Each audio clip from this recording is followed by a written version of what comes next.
Kair. Qəribə adlar qoyurlar şükür məsləhətinə. Ema xanım, YouTube'dan dualar dinləmək, amma tərcüməsini bilməmək savab sayılır. Yok, o sevap değil. Yok. Dua dinlemek sevaba yazılmır.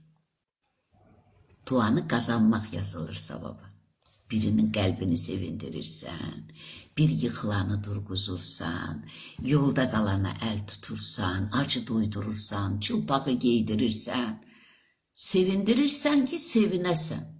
Kuru kuru duaya kulak asmaktan, o Kur'an'da deri onların, yani bütperestlerin, münafiklerin, ikiyüzlülerin, Kəbənin kenarında okudukları dua, kıldıkları namaz, fil çalıp el vurmaktan başka bir şeye yaramaz. Bu Kur'an'ın sinesi değil, bunu ben demirim.